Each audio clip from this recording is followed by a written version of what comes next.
নমস্কাৰ বন্ধু বান্ধৱী সকল কি খবৰ আশা কৰো সকলো ভালে কুশলে আছে আৰু ময়ো ভালে কুশলে আছো আপোনালোকৰ আশীৰ্বাদত এতিয়া মই আহিছো মা ঘৰলে আছো পুৰণি গুদাম গড়মূৰত আৰু এখিনিতে এতিয়া হঠাতে এটা ঘটনা হৈ গল ভাইটিক পঠাইছো বজাৰ কৰিবলৈ তেনেকুৱাতে দেখোন দেখিছো 5-6 গৰাকীমান মহিলা আহিছে মানে বকি বকি আহিছে গলেই নেকি চাচোন গাড়ীত উঠি গলেই নেকি এনেকে তাৰ পিছত মই সুধিলো বাইদেউ কেইগৰাকীক যে কি হল বাইদেউ তাৰ পিছতে কৈছে বোলে হেৰি নহয় এনেকুৱা কথা আপুনি দেখিছিলে নেকি যেহেতুকে মই গাড়ীতে বহি আছিলো দেখিছিলে নেকি বোলো কি কৈছে এজন পূজাৰী আহিছিলে মূৰত ৰঙা কাপোৰ মাৰি হালধীয়া কাপোৰ পৰিধান কৰি আহিছিলে তেওঁ হাতত এখন থালি তেওঁ হাতত থালিখন হৈছে ষ্টিলৰ থালি এখনে আৰু জবা ফুল কেইপাহমান লৈ আহিছে তাৰপিছত বোলো নাই মই লক্ষ্য কৰা নাই বাৰু মই ভাইটিক বজাৰলৈ পঠাওঁতে মানে ভাইটি ফালে লক্ষ্য কৰি আছো দেখা নাই তাৰ পিছত যেতিয়া তেওঁলোকৰ হুলস্থুলটো শুনিছো তেতিয়াহে মই তেওঁলোকৰ পৰা কথাখিনি গম পালো তাৰ পিছত কৈছে এনেকে সেই মানুহজন আহিছিল একদম ৰাস্তাৰ লগতে হয় মানুহঘৰ আহিছিলে আহি পেলাই কৈছে যে হেৰি আপোনালোকৰ যদি মনৰ আশা পূৰণ কৰিব লাগে তেনেহলে আপোনালোকৰ ঘৰত যিমানখিনি কাহৰ বাচন আছে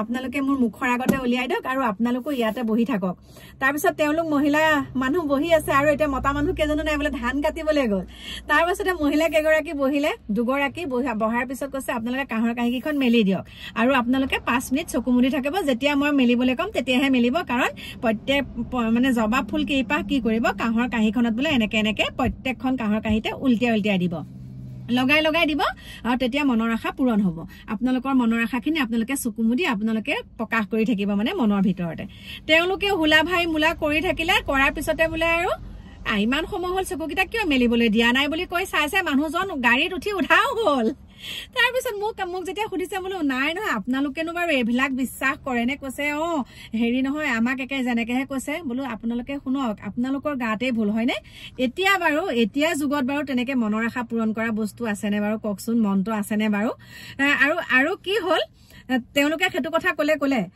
মোৰ মানে একদম এনেকুৱা তেওঁলোকৰ প্ৰতিও মানে বহুত খং উঠিছে এতিয়া বিচাৰি থাকিলেনো ক'ত পাব ন এতিয়া ফুনাফুনি কৰিছে মানুহজন ক'ত বিচাৰি পাবগে বাৰু সেইকাৰণে কৈছো আপোনালোকে সাৱধান হ'ব আৰু কালিও এটা ঘটনা হৈছে আমাৰ গাঁৱতে হৈছে কি হৈছে জানেনে ব্লেংকেটৰ বেপাৰী মানে টমটম লৈ আহে লৈছো দেই এনেকে টমটম লৈ পেলাই বেপাৰী আহে মানে হিন্দী ভাষাত কথা কয় যে বাইদেউ ব্লেংকেট আনিছো ল'ব নেকি যদি আমি কম পইচা পাতি নাই তেতিয়া কি কয় ই হ'ব বাইদেউ ইনষ্টলমেন্টত দিব আপোনালোকে এবছৰত দিলেও হ'ব বা 9 মাহ সময় লয় তাৰ পিছত ব্লেংকেট কিখন চাইছো কোৱালিটি বেয়া আৰু মাহে মানে 100 টকা 200 টকাকে দিলেও হ'ব তাৰ পিছত চিন্তা কৰিলো এটো কি কথা ব্লেংকেট কিখনো পাতল আৰু এহাতে ইনষ্টলমেন্টত দিয়া মই এনেকুৱা ধমকি দিলো বোলো আৰু দ্বিতীয়বাৰ এনেকে আহিবি বহুত মানুহ ঠগে তেনেকে আৰু বহুতে আমি বাৰু গম পাও ন কিন্তু বহুতে তেনেকে লৈ দিয়কচোন বহুতেতো তেনেকে লৈ বহুতে ভাবি 100 টকাকেহে দিব লাগে গতিকে 100 টকা কিনো কি নোৱাৰো দিম বুলি তেনেকে লৈ কিন্তু তেওঁলোকৰ কিমান যায়গে সেইকাৰণে সদায় এনেকুৱা বস্তুবিলাক আপোনালোকে স্থায়ী দোকানৰ পৰা ল'ব একদম মানে স্থায়ী দোকানৰ পৰা ল'ব কিবা এটা বেয়া হয় তেতিয়া আপোনালোকে লগে তাত কবগে পাৰিব কিন্তু এইবিলাকে আপোনাক দিয়াৰ পিছত ক'ত বিচাৰি ফুৰিব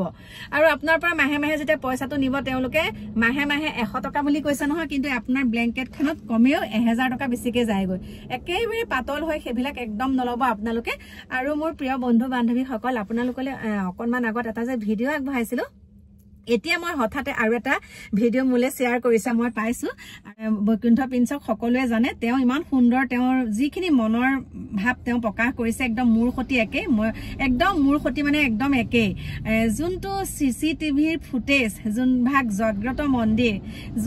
জাগ্ৰত মন্দিৰত মানে চুৰি হৈছে আৰু যি ভাগ মানে চিচিটিভিৰ ফুটেজ আপোনালোকে চাব মই একো নকওঁ এই ভিডিঅ'টো মই লগাই দিছো আপোনালোকে চাব আৰু আপোনালোকৰ মন্তব্য আপোনালোকে আগবঢ়াব দেই কেতিয়া অন্ধবিশ্বাসৰ ফালে ঢাল নেখাব মানে ভগৱান বিশ্বাস কৰি আপুনি ডক্টৰৰ ট্ৰিটমেন্ট লওক তেতিয়া আপুনি সফল হ'ব বেমাৰ আজাৰ হলেতো আজিকালি এবিলাক জৰা ফুকা কৰিলে মানুহ মৃত্যু মুখত পৰে গতিকে সকলো এনেকুৱা বেমাৰ আজাৰ হলে ডক্টৰৰ ওচৰলৈ যাব বাকি মই একো নকওঁ আপোনালোকে ভিডিঅ'টো চাওক আৰু সদায় সজাগ সচেতন হৈ থাকিব দেই গতিকে এতিয়া আপোনালোকৰ মাজৰ পৰা বিদায় লৈছো তাৰ আগতে আহক চাওক এই ভিডিঅ'টো এই সিসিটিভিৰ ফুটেজটো দেখাৰ পিছত এইটো যে এটা মেকিং তেনেকুৱা ধৰণৰ সন্দেহ নহয়নে বাৰু আপোনাৰ কৰবাত পাব্লিচিটিৰ অভাৱত পাব্লিচিটি লবলৈ বিচৰা নিচিনা কথাবোৰ অনুভৱ হয় বহুতে লিখি আছে দেই মই তাৰ ওপৰতে এই ভিডিঅ'টো বনাইছো কথাটো হ'ল যে চুৰজনে যেটো সামগ্ৰী চুৰ কৰিছে সেই সামগ্ৰীটোত বান্ধিলে কেনেকৈ ওপৰত থকা সামগ্ৰীটো তললৈ আহিল কেনেকৈ এইখিনি কিন্তু সিসিটিভিৰ ফুটেজ দেখুৱাব পৰা নাই যদি কোনোবা আছে দিব তেতিয়া মই ভিডিঅ'টো ডিলিট কৰি দিম কিন্তু সিসিটিভিৰ ফুটেজটো কোৰ পৰা দেখিছো যে তনাৰ পৰা দেখিছো চুৰজনে টানি থকাৰ পৰা সিসিটিভিটো নিজে অন হৈ গল অতি হাস্যকৰ নমস্কাৰ আপোনালোকে চাবলৈ আৰম্ভ কৰিছে বৈকুণ্ঠ প্ৰিন্সৰ সৈতে মুক্ত কণ্ঠ এই ভিডিঅ'টো মই সকলোকে এটা কথা কওঁ, মোৰ ভিডিঅ' অন্ধবিশ্বাসী মানুহে নাচাব। উত্তৰ পূব ভাৰতৰ এটা মন্দিৰ আছিল, মন্দিৰটোলৈ প্ৰায় 20,000 মান মানুহ যায়। তাৰে 20,000 মানুহে প্ৰায় 300-400কে টকা দিয়ে প্ৰত্যেক দিনে। 20,000 মানুহৰ 2জন মানুহৰ কিবা মিৰাকুল মিলি তেওঁলোকে যিটো মনত ভাবিছিলে সেইটো হৈ যায়। হয়তো সেইটো তেওঁলোকৰ কালিলে হলেইহেঁতেন, কিন্তু তেওঁলোক গ'ল ইকানে সিকানে শুনি। ফেচবুকডাল আহিল, ফেচবুকত দেখিলে যে আমুক মন্দিৰত শৰাই দিলে কিবা সন্তান হয়, আমুক মন্দিৰত শৰাই দিলে বোলে হাই ছেকেণ্ডেৰীত ফাৰ্ষ্ট ডিভিজন পায়, তেনেকুৱা ধৰণৰ কিছুমান আমুকে দুলডাল দিলে বোলে গাটো ভাল হৈ থাকে, এনেকুৱা ধৰণৰ অন্ধবিশ্বাসৰ ফলত তেওঁলোকো গৈছিল। 2জন মানুহৰ কাৰণে 20,000 মানুহ অন্ধবিশ্বাসৰ বলি হৈ যায়। কেনেকৈ জানেনে? এতিয়া ধৰক মই কোনোবা এঠাইলৈ গৈ পেলাই যদি মই এটা ভিডিঅ' প্ৰস্তুত কৰি দেখাওঁ যে ইয়াত এনেকুৱা এনেকুৱা হৈছে, তেনেকুৱা হৈছে, ইয়াৰ পৰা এনেকুৱা মনৰ বাঞ্ছা পূৰ্ণ হয়, মোৰ ভিডিঅ' লাখ লাখ মানুহে চাই, সেই লাখ লাখ মানুহ অন্ধবিশ্বাসী হৈ গ'ল। মই এগৰাকী অভিনেত্ৰী এই বিশেষ মন্দিৰটোলৈ গৈছিলোঁ, তেতিয়া সুধিছো অলপ দিনৰ পিছত যে আপোনাৰ ইয়াত গৈ কি হ'ল, মানে কেনেকুৱা কি কথা। তেওঁ ক'লে যে মোৰ তাত গৈ একো ফল নহ'ল, মই মেডিকেলৰ ট্ৰিটমেণ্টৰ জৰিয়তে মই এতিয়া ফলপ্ৰসূ হৈছো।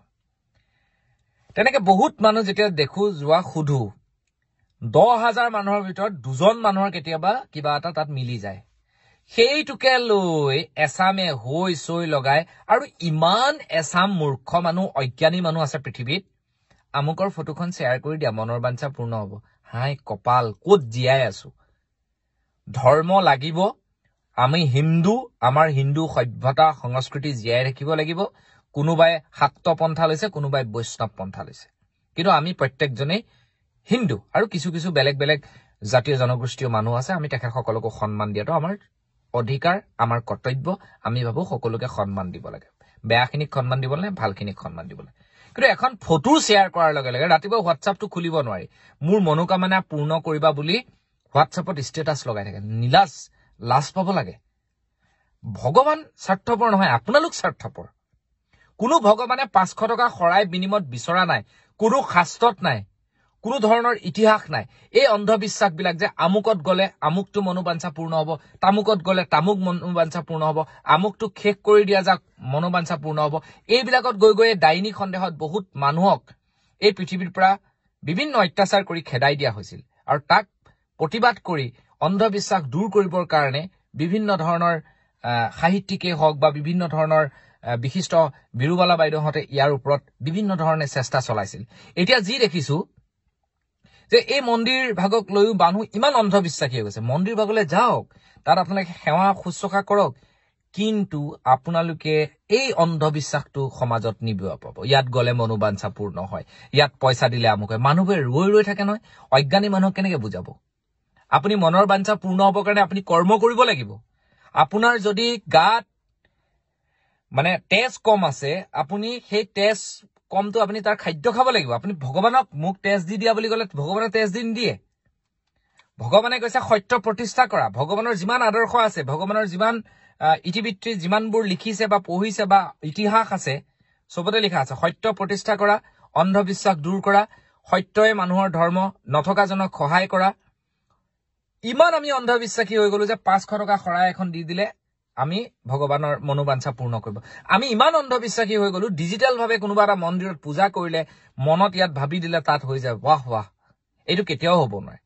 মোৰ সেই মন্দিৰ ভাগৰ যি মানে স্বত্বাধিকাৰী আছে, তেওঁক লৈও মোৰ একো অসুবিধা নাই। মই কেতিয়াবা গলেও তাত সোমাম, তেওঁলোকক মাতবোল লগাই আহিম।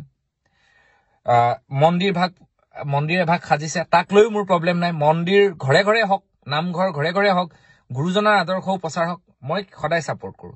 য'ত ভগৱানৰ গুণানুকীৰ্তন কৰা হয়, সি যেনেকুৱাই নহওক, যিয়ে নহওক, তাক সদায় মই ভাল জেগা বুলি বা ভাল ঠাই, পবিত্ৰ ঠাই বুলি গ্ৰহণ কৰো। কিন্তু যেতিয়া ভগৱানৰ নামত ব্যৱসায় কৰে কিছুমানে, তাক কিন্তু মই ধিক্কাৰ জনাও। প্ৰত্যেকজন গুণী জ্ঞানী মানুহে ইয়াক ধিক্কাৰ জনাব। এনেকুৱা কিছুমান মানুহ আছে, কালিলৈ ল'ৰাটোৰ মেট্ৰিক পৰীক্ষা, আজি আনি পেলাই পায়স খুৱাই দিব। ল'ৰাটোৱে দিনৰ দিনটো নপঢ়ে, মোবাইল চাব, কিবা কৰিব। এইটো নহয় নহয়, পঢ়িব লাগিব। আজিৰ সমাজত কিমান ধৰণৰ কি ওলাই গ'লে। এই ডিজিটেল মিডিয়া, ফেচবুক ওলোৱাৰ পাছত মানুহে ফেচবুকটো বেয়া ব্যৱহাৰ নকৰিব, ভাল ব্যৱহাৰ কৰক, অপপ্ৰচাৰ নকৰিব। আজিকালি কিছুমান দেখিছো মই, কিছুমান কৰবাত কিবা সাহিত্যিক আছিল বা কিবা আছিল, কিবা লিখিছিলে, নামধাৰী সাহিত্যিক, আচল সাহিত্যিকটো হ'ব নোৱাৰি। কিছুমানৰ কথা কৈ আছো যে কিছুমান আহি পেলাই আকৌ বাবা বনি যায়, হাত চাই বোলে, আৰে এষ্ট্ৰলজি কিছুমানে কৰিছে, কোনোবাই কিবা শিকি আহিছে, ডক্টৰেট উপাধি লৈ আছে, তেওঁলোকৰ কিবা এষ্ট্ৰলজি তেওঁলোকে দি আছে, তাক মই ৰেচপেক্ট কৰো। মই নিজে এইবিলাক বিশ্বাস নকৰো, কিন্তু ৰেচপেক্ট কৰো। কোনোবাই বিশ্বাস কৰিব পাৰে। কিন্তু এই যে ভগৱানে ডাইৰেক্ট যে বস্তু দিয়া কাৰবাৰটো আৰম্ভ কৰি দিছে, এইটো ফলত আৰু বেলেগ বেলেগ মানুহেও মন্দিৰক প্ৰমোচন কৰা হৈছে, যাতে মোৰ তালেও মানুহ আহক, পইচা ঘটো। আৰু এগৰাকী মানুহে তাত কানি কৈছে যে ক'ৰবাত পেজ বনাই পইচা ঘটিছে, কিবা ঘটিছে। লোকে লাখ টকা ঘটিছে, আপুনি কোটি টকা ঘটি আছে, নাপায়, এইটো নকৰিব।